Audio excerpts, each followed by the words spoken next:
Everyone, welcome back to the OCTOPUS WORKS Science channel. Today, we'll be taking you on a journey to unlock the advanced skills of Boolean operation, paste word, repair and geometry editing.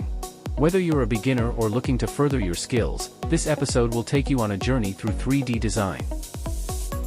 For this tutorial, we recommend using some basic geometric shapes such as spheres or cubes. This will allow you to better focus on learning these editing techniques.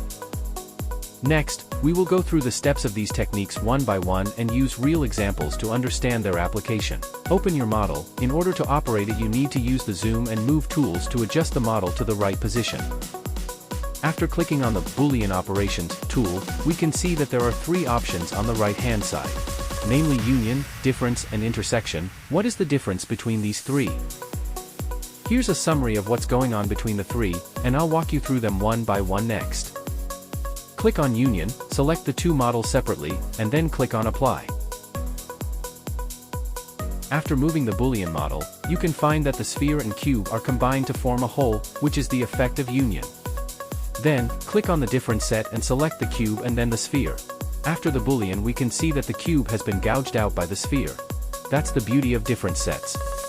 Clicking on intersection again selecting both models, and then after Boolean, we can see that the intersecting parts as far as the cube and the sphere are preserved. This is what intersection does. Select the Paste Word tool from the second row of the toolbar and enter the text you want to engrave on the model. Adjust the size of the font and then click on the surface of the model to finish applying the lettering. Of course, you can also inward face the text. Just click inward to switch the direction of the text. Once you have finished applying the text, we can move on to the next step of using the repair tool. If your model has defects, such as holes or broken parts, you can use the repair function. Select the problematic area and click the repair button.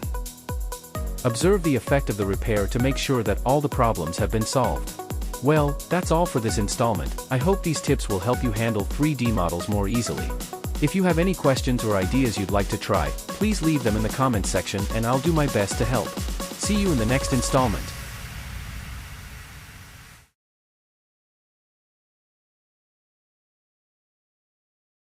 Remember to subscribe and light up the little bells and whistles for great content not to be missed.